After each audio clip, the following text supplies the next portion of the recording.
কিন্তু যখন সন্তানদের কোনো কিছু রকম সমস্যা হয় তখন আরও বেশি খারাপ লাগে। কারণ ওদের দেখো বই খাতা এটা সেটা অনেক কিছু প্রয়োজন হয়, যেটা পারি না, কষ্ট হয়। স্নানটা করে সবার জন্য ভাত বেড়ে নিয়েছি।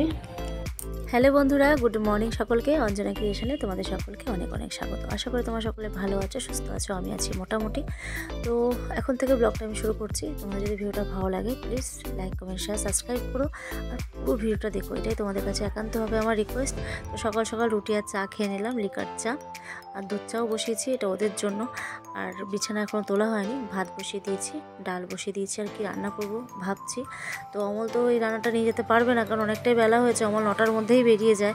তো সব দিয়ে একটা তরকারি করবো ভাবলাম, তো ঝটপট করে কেটে নিলাম। এবার রান্নাটা বসালাম, বসাতে গিয়ে দেখছি যে লবণ বাড়ন্ত। এরকম কোনোদিনও আমার হয় না বন্ধুরা। তো যাই হোক, দোকানপাট সব বন্ধ ছিল, আর অমলকে তো বেরোতেই হবে 9টার মধ্যে। তো ওকে আমি ডিমের অমলেট করে দিলাম ডাল দিয়ে, ও খেয়ে চলে গেল। তারপরে আমি ওয়াশিং মেশিনে জামা কাপড়গুলো দিয়ে দিলাম, আর যে কথাগুলো তোমাদের সঙ্গে শেয়ার করলাম প্লিজ সেগুলো একটু শোনো। কারেন্টের বিল আমার 5 মাসের ওরা একটা এসে দিয়েছে, মানে বাদ বাকি টাকাটা আমি দিতে পারিনি। 5 মাসের ওটাকে আমাকে দিতে হচ্ছে 2 তারিখের মধ্যে, প্লাস আসলটা তো রয়েছে, প্লাস এটাও দিতে হচ্ছে। তো আজকে 2 তারিখ লাস্ট ডেট, আজকে টাকা জমা দেওয়ার ডেট। তো অনেক সমস্যায়, অনেক সিচুয়েশান খারাপের মধ্যে দিয়ে যাচ্ছি বন্ধুরা। খারাপ সিচুয়েশানগুলো বলতে ইচ্ছে করে না, কারণ অনেকেই তো অনেক সময় আমার অসুবিধার কথা শুনে সবসময় পাশে দাঁড়িয়েছে। এখন ভাবি যে যতটা সময় আছি, যত সময় তোমাদেরকে ভিডিও দেবো, তার সময় ভালোটাই তোমাদের সামনে তুলে ধরবো।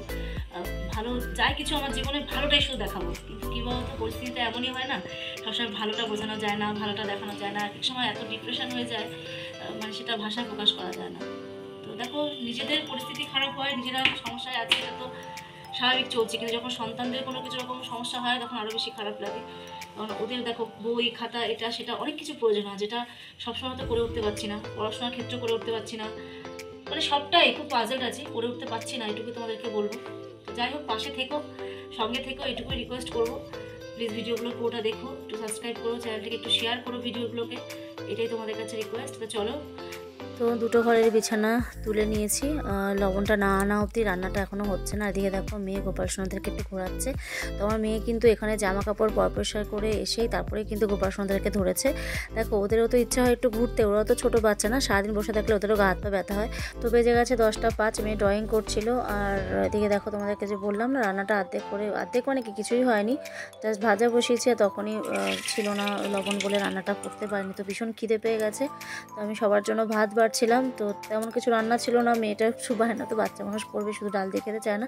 তো ওকে ডাল দিয়ে ডিমের অমলেট দিয়ে দিলাম খেতে, আর আমি তো রুটি খেলাম কলা দিয়ে, মা ডাল দিয়ে খেলো। মা আবার ডিমটা খেতে চায় না, আমার ডিম খেলেই বমি হয়।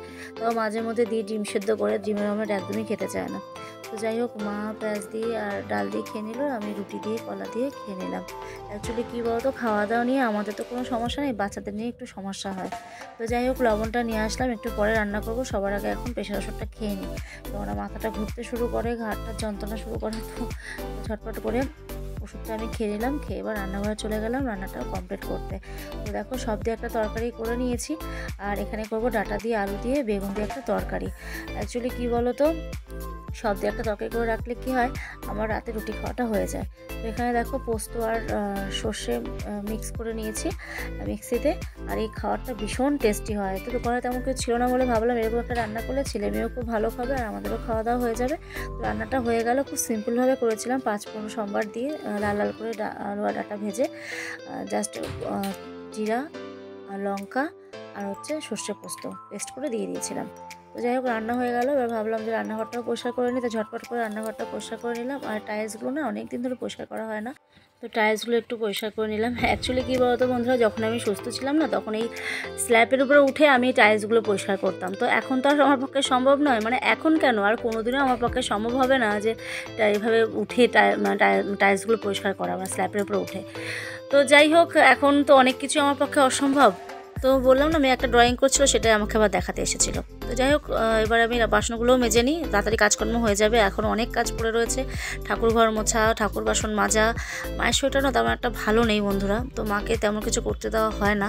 তো যাই হোক, রান্নাঘরটা দেখো কত সুন্দর লাগছে দেখতে। এদিকে ঠাকুর ঘরটাও পরিষ্কার করে মুছে নিলাম, আর ঠাকুরের বাসনও কিন্তু আমার মাজা হয়ে গেছে।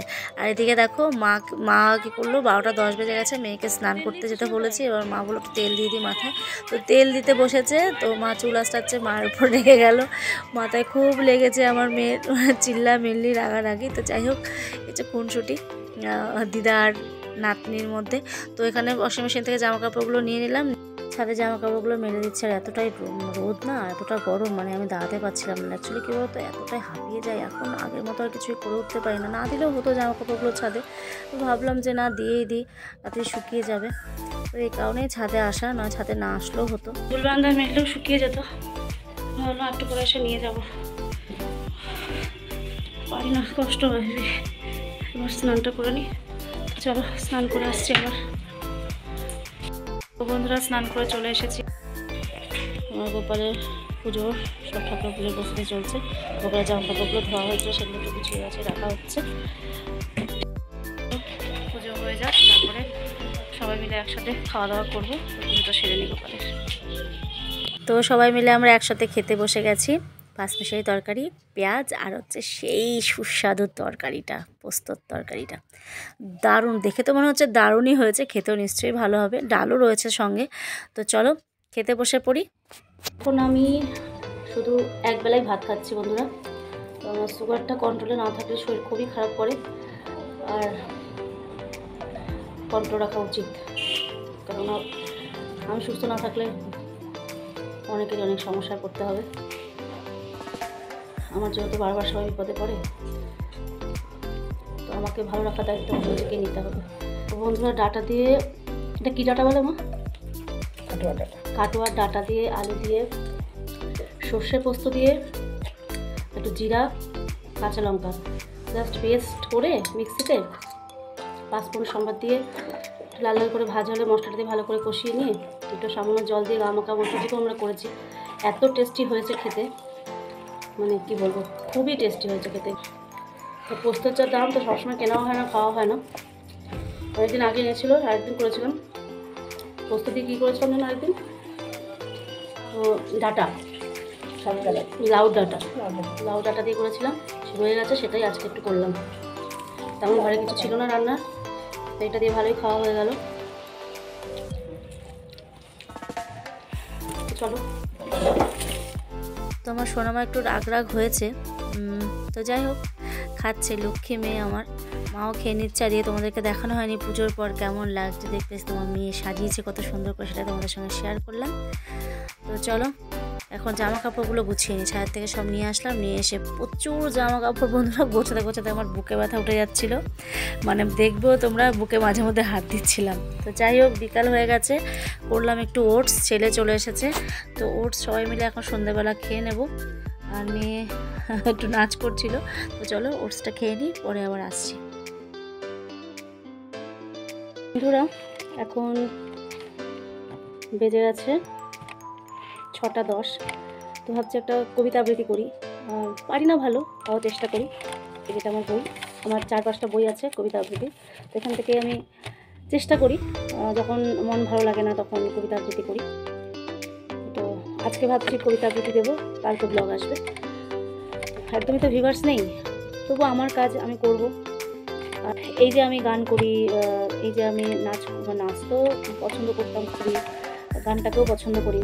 কোনোটাই হয়তো কোনো জায়গায় শেখা নয়, মানে আমি মনে করি যে আমি আবার সে আগের জায়গায় ফিরবো।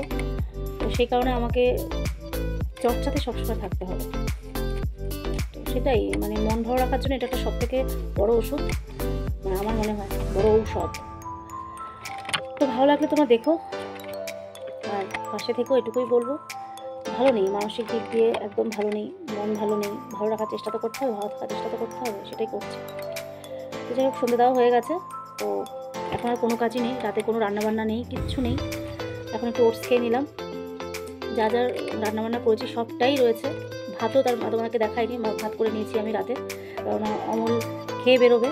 তো তো সেই কারণে আমি ভাত করে রেখে দিয়েছি। রাতে শুধু 2-3টে রুটি হবে আমার জন্য, যদি ছেলে খায় ছেলের জন্য 5টা রুটি হবে দিনে। আমি 3টে খেলে ছেলে 2টো খাবে, একটু ভাত খাবে, কারণ ছেলে তো অনেক সকালে বেরোয়, তেমন খাওয়া দাওয়া কিছু হয় না ছেলে। তো খাওয়া দাওয়াটা খুবই আর কি ডিস্টার্ব, মানে সকালবেলার একদমই খাওয়া দাওয়ার যেহেতু অভ্যাসটা নেই, ও কিছু খেতেই চায় না। কোনো সময় 4 রুটি, কোনো সময় বিস্কুট জল, এইভাবে খেয়ে বেরিয়ে যায়। তো চলো অনেক বকবক করে ফেললাম। ফিরে দেখা একটা কবিতা আবৃত্তি আমি করবো, যেটা আমি আজকে সন্ধ্যে 7টা থেকে 9টার মধ্যে ছাড়বো। অনেক এডিটের ব্যাপার থাকবে। দেখো এডিট ভালো আমি পারি না, বিশ্বাস করো বন্ধুরা, আমি চেষ্টা করি, ভালোর কোনো শেষ নেই। তো যতটুকু পারি আমি চেষ্টা করি, হবে সব কিছুতেই তোমাকে, যে তুমি পারো আর না পারো তোমাকে চেষ্টা করতে হবে। আর সংসারে এত কাজ, অবসর সময় যেটুকু পাই, মানে আমি তো সেটুকু চেষ্টা করি যে কোনো কিছু এমন কিছু করবো যেটা আমার ভালো লাগবে। তো আমি সেটাই করি, যখনই আমি সময় পাই। দেখো আমি ভিডিও বানাই, হয়তো সেজে গুজে প্রপারলি সেভাবে করতে পারি না, নর্মালি হয়তো নাইটি পরে তোমাদের সামনে চলে আসে। যত দিন যাবে নিশ্চয়ই ভালো কিছু তো অবশ্যই আসবে জীবনে।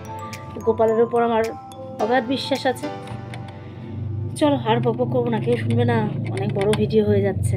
চলো বন্ধুরা, বেজে গেছে 10টা, খাওয়া দাওয়া কমপ্লিট। আমি রুটি খেয়েছি, আর এই যে মেয়ের জন্য একটা বই নেওয়া হলো। দাদা কলেজ স্ট্রিটে কাজ করে বইয়ের দোকানে, তো বলা হয়েছিল, তো বইটা মেয়েকে এনে দিয়েছে। 250 টাকা দাম প্রশ্নবিচিত্রা। তো অনেকদিন ধরে দরকার ছিল, কিন্তু আনতে পারছিলাম না, অবভিয়াসলি টাকা পয়সার জন্যই। তো যাই হোক, সকলে ভালো থেকো, পাশে থেকো, সাপোর্টে থেকো। ভিডিওটা ভালো লাগলে একটা লাইক করে দিও। আবার দেখা হচ্ছে কালকে অন্য কোনো ভিডিওতে। টাটা, গুড নাইট, জয় গোপাল সকাল।